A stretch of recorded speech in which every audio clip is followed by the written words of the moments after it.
Nima uchun Qizilrabaq tush romanini 4 klassik asarning ichidagi eng qaltisi, badiiy qimmati eng yuqori, eng yaxshi yozilgani deydi. Chunki bu asarning sovishi uchun amaliy turmushga bak yaqin yozayotgan. Nemishqa o'z vaqtida Chalonxon bu kitobni cheklaydi. Chunki bu asarda turmushning, boylarning, amaldorlarning oilasidagi mushlarning abdi bashirsini intayin uch qashqar echib turayotgan. Acayip chilliq bilan yo'g'ribatgan bir asar. Masalan, bu asarni biz o'g'illar, erlar 4 klassik asar qolgan 3 qarg'ani bak yoqtirib ketmasligimizning sababi nima? Buningda ayollar, qizlar ko'parak. Endi mush asarni tushunsanlar, mush asardagi ayollar, qizlarning mijoz xarakteri, xuy payli ta bugungacha o'xshash. Masalan, asarda Jabaviy kelib, Lindayiga birdan gul sovg'a qiladi. Şunu bilan Lindayu oldi bilan bu gulni elib xo'sh bo'ladi ko'ngildan, lekin og'izdan chiqamaydim deydi. Bu gulni yolg'iz men sovg'a qildingizmi yoki bizning xonadagi hamma qizlarga tegdimi deydi. Degandan navbat sizga sovg'a qildim desa, men sovg'a qilib ne maqsadingiz bor sizning? Nimish men yolg'iz sovg'a qilsiz buni? Nimish qilmoqchisiz men sovg'a qilib deydi. Shular turib ketib, voy hammalarga sovg'a qildik, hammalarga birdan gul sovg'a qildim desa, hamma qizlarga sovg'a qilsangiz nima uchun menga eng keyinda tegdi? Mening narim kamga ulardan nima qilib beshib vermaysiz menga deydi. O'xshamga hozir qilmaysiz qizlarga.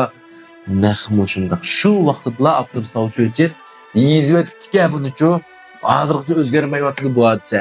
Masalan, hozir shundaq-ku, nim tamoq yeymiz, nim yesak mayli. Lag'ma yeylikmi? Yo'q, men lag'ma yemayman. Polo yeylikmi? Yo'q, polo mayli. Ams nim yeymiz, nim yesak mayli. Tamam. Yana bu asardagi mijoz xarakteriga asosan erishgan bularning taqdiri. Yaxshilik, yomonlik bo'lgan bir qismati. Masalan, asardagi Lyumomay eng oxirida nima uchun bu rahat yaxshi turmushga erishdi? Chunki bu Lyumomay boshqalarning yaxshiligiga ajoyib minnatdorlik pozitsiyasi bor. Bak minnatdor boshqalar tırnaqchilik bir yaxshilik qilib qo'ysimi, bir maqtab qo'ysimi, ajoyib buni minnatdor bo'lib shu kishilar ay yaxshilikqa bir amal bilan o'zining kuchining yetishicha bir javob qaytarishni o'ylaydi. Shuning uchun Lyumomayning eng oxirida buning oxirlashi yaxshi bo'lgan. Hamda ayollarning ichidagi Wang Hong, Wang Shiping nimish eng oxirida bu yomon oqibatga qoladi. Chunki oldi bilan bu Wang Shiping akavur acayip menmenci o'zininkilik amal huquqini, obro'yini dahshat ko'z qiladigan, boshqalarni mansitmaydigan, yaratmaydigan, o'zini bak cho'ntirgan shundaq bir mijozi bor. Boshqalarni kamsitadi, hatto qaslaydi, nurg'unlarini o'ltiryotidi taxi. Bu go'zalligiga razillikmi ajoyib sinib ketgan. Shunga oxirida 5'ini yedi. Shundanmi? İşte gap batı 5'ini yese jadi deydigan. Wang Shipingga tushdi oxirida bu 5'ini yedi. Endi Chingbin nimishqa boshqalarning shikoyatiga uchraydi? Chunki bu bir xil yolg'onchi, ko'z bo'yamchi, Alstonning gapini buning tushadigan, orliqda saxtalik qilib yolg'on gap qiladigan, ko'z bundaq ishlar bakchiq buning. Albatta Xahmin Kalva emas, Barbara buni his qilib qoldi, buning mijoz xarakterini tushunib qoldi, shularmi? Shuning uchun boshqalarning nazaridan tushib ketdi bu. Hech kim aymanqadan yolg'onchi bir nimani deydigan bo'lib qoldi. Shirin nimishqa eng oxirida sog' salomat deb qoldi. Chunki oldi bilan bu qanoatchan. Bir kichkina bir narsasi bo'ldi, mening mashinalik hospital deb ko'zi to'q, qanoatchan, o'zida bariga shukr deydigan. Haqiqiy ko'z qirini sanmaydigan, pingirchu, bumi oq ko'ngil, boshqalarga hissdoshlik qiladigan, ish og'riydigan, og'ir yumshoq bir xil mijoz xarakterda. Shunga oxirida u hayot qoldi.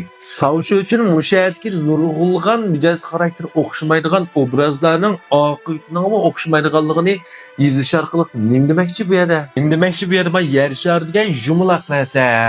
Sen bugun bir yaxshilik qilsangdir, bir yomonlik qilsangdir shundoq oylanib inson kip qoladi. Bak oldirab qo'shib ketma deydi. Bugun boy, ati gadoy. Bugun jam bo'lsak, ati vidolishimiz. Yaxshilik, yomonlik, omad va obat hammasi qo'sh kezakdir deyotdi. Shunga kiyinim qandoq bo'lar, taqdirim qandoq bo'lar deganlar boshqalardan so'rab tushmay, o'zinglarning oldin hayoti qarsanglarlar bo'ldi. Oldin hayotingizda boshqalarni qoqti so'qti qilib, qo'yib elib, boshqalarning nisiyasini yevilib, urib, ularni qasdlab, tutlab, go'llab yashagan bo'lsangiz, pek aldirab qo'shib ketmasangiz bo'ldi.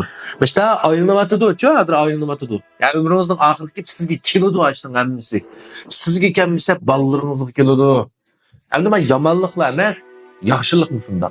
Biz qilgan har bir yaxshilikningmi cho'qqim javobi keladi. Bugunlik kelishini atayin. Balkim erta kelishi mumkin.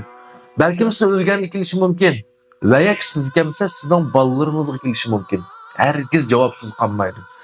Hali inglizcha bir naqsh bor, one day deb, bir kuni deb. Ko'rganmi shuni MTV'sini? Ashtinga o'xshaydi-ku. Endi mana Qizrabat kuchni qattiq ta'kid qilyapman. Pat yaqında bu to'g'risida yana davomli yaxshi mazmunlarni sizlarga so'zlab beraman. Qizrabat kuch bo'lmaydi, yaxshi emas deganlar o'tgan sal besib turinglar. Faqat sizlar tushunmagashkilar shunday bilinib qolgan. Amaliyotda 4 klassik asarning ichida Qizrabat kuchga berilgan baho eng yuqori.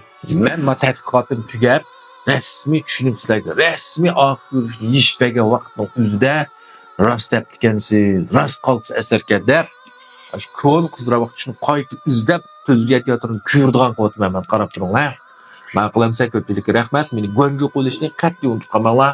Xayr xo'sh. Kechda yana g'arb sayohat, uchparchalik haqida qissa so'buda to'g'risida jibolarimiz to'xtab qolmaydi. Kechda jibojan kirishni unutib qolmanglar. Rahmat.